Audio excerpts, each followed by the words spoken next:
ಇವತ್ತು ನಿನ್ನೆ ನಮ್ಮ ಚುಂಚನಗಿರಿ ಮಠಾಧೀಶರಾದಂಥ ನಿರ್ಮಲಾನಂದ ಸ್ವಾಮಿಗಳು ಏನು D K Shivakumar chief minister ಆಗಲಿ ಅಂತೇಳಿ ಒಂದು ಹೇಳಿಕೆಯನ್ನು ಕೊಟ್ಟಂಥ ಸಂದರ್ಭದಲ್ಲಿ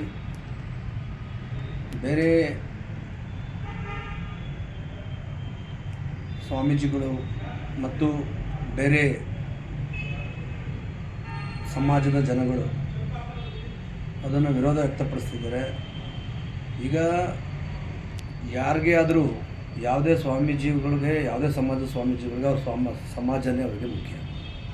ಇವತ್ತೇನು ನಮ್ಮ ಒಕ್ಕಲಿಗರು ಒಂದು ಮಠದ ಸ್ವಾಮೀಜಿಗಳು ಚುಂಚನಗಿರಿ ಶ್ರೀಗಳು ಏನು ಅಪೇಕ್ಷೆ ಪಟ್ಟರು D K Shivakumar chief minister ಆಗಲಿ ಅಂತೇಳಿ ಅವರ ಒಪ್ಪಿಗೆನೇ ಇಡೀ ರಾಜ್ಯದ ಒಕ್ಕಲಿಗರ ಒಪ್ಪಿಗೆ. ಈಗ ನಾವು ಹೇಳದೇ ಇದ್ದರು ನಮ್ಮ ಮಠದ ಸ್ವಾಮೀಜಿಗಳು ನಮ್ಮ ಕುಲ ಸ್ವಾಮೀಜಿಗಳು ಹೇಳೋರು ಅಂತಂದರೆ ನಮಗೋದು ಒಂದು ವೇದವಾಕ್ಯ. ಅದರಿಂದಾಗಿ ಅವ್ರ ಅಭಿಪ್ರಾಯ ಅವ್ರು ತಿಳಿಸಿದ್ದಾರೆ. ಈಗ ಕೆಲವರು ಹೈಕಮಾಂಡಿಗೆ ಬಿಟ್ಟದ್ದು, ಶಾಸಕರುಗಳು ಬಿಟ್ಟದ್ದು ಅಂತೇಳಿ ಬೇರೆ ಮಠದ ಬೇರೆ ಸಮಾಜದ ಸ್ವಾಮೀಜಿಗಳು ಹೇಳಿದ್ದಾರೆ. ಹೌದು, ಹೈಕಮಾಂಡ್ಗೆ ಎಮ್ ಎಲ್ ಎಗಳಿಗೆ ಬಿಟ್ಟದಂಥ ವಿಚಾರ ಅದು. ಆದರೆ ನಾವು ಕೇಳ್ಬೋದು ನಮ್ಮ ಮಕ್ಕಳ. ಈಗ ನಮ್ಮ ಸಮಾಜದವರು ಡಿ ಕೆ ಶಿವಕುಮಾರ್ ಅವರು ಚೀಫ್ ಮಿನಿಸ್ಟರ್ ಆಗಲಿ ಅಂತ ನಾವು ಕೇಳಿದ್ದೀವಿ. ಈಗ ಹೆಂಗೆ ಆಲ್ಮತ ಸಮಾಜದವರು ಸಿದ್ದರಾಮಯ್ಯನವರು ಮುಖ್ಯಮಂತ್ರಿ ಆಗಿ 5 ವರ್ಷ ಆಗ್ತಾರೆ ಅನ್ನೋದಕ್ಕೆ ಅದು ಅವ್ರಿಗೂ ಹಕ್ಕಿದೆ. ನಮಗೂ ನಮ್ಮ ಸಮಾಜದ ಪ್ರಭಾವಿ ಲೀಡ್ರು ಡೆಪ್ಟಿ ಸಿ ಎಮ್ ಅವರು ಈ ರಾಜ್ಯದ ಚೀಫ್ ಮಿನಿಸ್ಟರ್ ಆಗಲಿ ಅಂತೇಳಿ ನಮ್ಮ ಗುರುಪೀಠದ ಚುಂಚನಗಿರಿ ಗುರುಪೀಠದ ಸ್ವಾಮೀಜಿಯವರು ಏನು ಹೇಳೋರೆ ಅದನ್ನು ನಾವು ಸ್ವಾಗತಿಸ್ತೀವಿ. ಒಕ್ಕಲಿಗ ಸಮಾಜ ಸ್ವಾಗತಿಸ್ತೀವಿ. ಜೊತೆಗೆ ಅದನ್ನೇ ದೊಡ್ಡ ಚರ್ಚೆ ಅನ್ನೋದಾದರೆ ನಮ್ಮ ಸ್ವಾಮೀಜಿಯವರು ನಮ್ಮ ಒಕ್ಕಲಿಗ ಸಮಾಜದ ಸ್ವಾಮೀಜಿಯವ್ರಿಗೆ ಅವ್ರು ಹೇಳಿರೋ ತಪ್ಪು ಅನ್ನೋದಾದರೆ, ಯಾಕಂದ್ರೆ ಬೇರೆ ಮಠದ ಬೇರೆ ಕುಲದ ಸ್ವಾಮೀಜಿಗಳು ಆ ಸಮಾಜದ ಬಂದಾಗ ಬಿ ಜೆ ಪಿಯವ್ರು ಬಂದಾಗ ಯಡಿಯೂರಪ್ಪನವ್ರಿಗೆ ಲಿಂಗಾಯತ ಸ್ವಾಮೀಜಿಯವರು ಹೋರಾಟವನ್ನು ಮಾಡ್ತಾರೆ. ಅದೇ ಥರ ಈಗ ಸಿದ್ದರಾಮಯ್ಯನವ್ರು ಮುಖ್ಯಮಂತ್ರಿ ಆಗಬೇಕು ಅಂತೇಳಿ ಇವತ್ತೇನು ಕನಕಪೀಠ ಸ್ವಾಮೀಜಿಯವರು ಹೆಂಗೆ ಕೇಳಿದ್ರು ಹಂಗೆ ಅದೇ ರೀತಿಯಾಗಿ ನಮ್ಮ ಆದಿಚುಂಚನಗಿರಿ ಮಠ ಶ್ರೀಗಳು ಏನು D K Shivakumar chief minister ಆಗಲಿ ಅಂತ ಹೇಳಿದ್ರು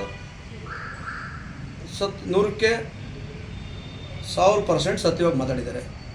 ಅದರಿಂದಾಗಿ ನಮ್ಮ ಸಮಾಜ ಡಿ ಕೆ ಶಿವಕುಮಾರ್ನ ಚೀಫ್ ಮಿನಿಸ್ಟರ್ ಆಗಲಿ ಅಂತ ನಮ್ಮ ಸಮಾಜದ ವತಿಯಿಂದ ನಮ್ಮ ಒಕ್ಕಲಿಗರ ವತಿಯಿಂದ ಸ್ವಾಮೀಜಿಗಳು ಹೇಳಿದ್ದಾರೆ. ಈಗ ಒಂದು ಕಡೆ ಸಿದ್ದರಾಮಯ್ಯ ಅವರೇ ಮುಖ್ಯಮಂತ್ರಿಯಾಗಿ ಮುಂದುವರಿಬೇಕು ಅಂತ ಹಾಲುಮತದ ಸ್ವಾಮೀಜಿಗಳು ಮತ್ತು ಬಹಳಷ್ಟು ಬೇರೆ ಬೇರೆ ಸಮುದಾಯದ ಮುಖಂಡರು ಕೂಡ ಸಿದ್ದರಾಮಯ್ಯ ಅವರೇ ಮುಂದುವರಿಬೇಕು ಅಂತ ಒಂದು ಕಡೆ ಹೇಳ್ತಾರೆ. ಇನ್ನೊಂದು ಕಡೆ ಚುಂಚನಗಿರಿ ಸ್ವಾಮಿಗಳು ಇವತ್ತು ಡಿ ಕೆ ಶಿವಕುಮಾರ್ ಅವರಿಗೆ ಮುಖ್ಯಮಂತ್ರಿ ಸ್ಥಾನ ಕೊಡಬೇಕು ಅಂತ ಅವರು ಕೇಳ್ತಿದ್ದಾರೆ. ಇನ್ನೊಂದು ಕಡೆ ಹೇಳ್ತಾರೆ ಸ್ವಾಮಿಗಳು ಯಾಕೆ ರಾಜಕೀಯ ಮಾಡ್ತಾರೆ, ಸ್ವಾಮಿಗಳು ಯಾಕೆ ಮಧ್ಯಪ್ರವೇಶ ಮಾಡ್ತಾರೆ, ಜನ ಓಟ್ ಕೊಟ್ಟಿದ್ದಾರೆ ಕಾಂಗ್ರೆಸ್ ಪಕ್ಷಕ್ಕೆ, ಕಾಂಗ್ರೆಸ್ ಪಕ್ಷದ ಶಾಸಕರಿದ್ದಾರೆ, ಆ ಶಾಸಕರು ತೀರ್ಮಾನ ಮಾಡ್ತಾರೆ, ಹೈಕಮಾಂಡ್ ತೀರ್ಮಾನ ಮಾಡ್ತಾರೆ, ಬೇರೆಯವರು ಯಾಕೆ ಇದ್ರ ಬಗ್ಗೆ ತಲೆ ಕೆಡಿಸ್ಕೊಳ್ತಾರೆ ಅನ್ನೋದ್ರ ವಿಚಾರ ಇದೆ. ಸರ್, ಈಗ ಕಾಗಿನೆಲೆ ಸ್ವಾಮಿಗಳು ಮತ್ತು ಇನ್ಯಾವುದು ಮಠದ ಬೇರೆ ಧರ್ಮದ ಸ್ವಾಮೀಜಿಗಳು ಇವತ್ತು ಏನು ಹೇಳ್ತಾವೆ ಅದೇ ರೀತಿಯಾಗಿ ಚುಂಚನಗಿರಿ ಸ್ವಾಮಿಗಳು ಈಗ ಹಿಂದೇನು ಕಾಗಿನೆಲೆ ಬಿಟ್ಟು ಸ್ವಾಮೀಜಿಯವರು ಕೂಡ ಸಿದ್ದರಾಮಯ್ಯನವರು ಮುಖ್ಯಮಂತ್ರಿ ಆಗಬೇಕು ಅಂತ ಮಾಡಿದ್ದಾರೆ. ಹಿಂದೆ ದೊಡ್ಡ ದೊಡ್ಡ ವೀರಶೈವ ಧರ್ಮದ ಪೀಠದ ಗುರುಗಳು ಕೂಡ ಯಡಿಯೂರಪ್ಪನವ್ರು ಚೀಫ್ ಮಿನಿಸ್ಟರ್ ಆಗಬೇಕು ಅಂತ ಹೇಳಿದ್ದಾರೆ.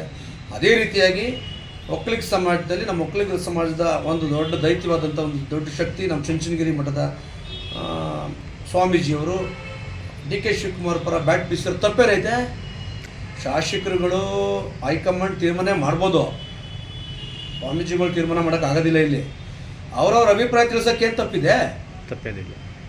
ಈಗ ಸಹ ನಮ್ಮ ಸಮಾಜದ ಸ್ವಾಮೀಜಿಯವರು ಏನು ಹೇಳಿದ್ದಾರೆ ಅದಕ್ಕೆ ನಾವು ವೇದವಾಕ್ಯ.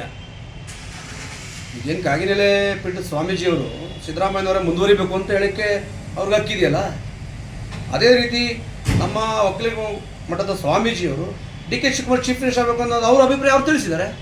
ತಪ್ಪೇನಿದೆ? ನಿಮ್ಮ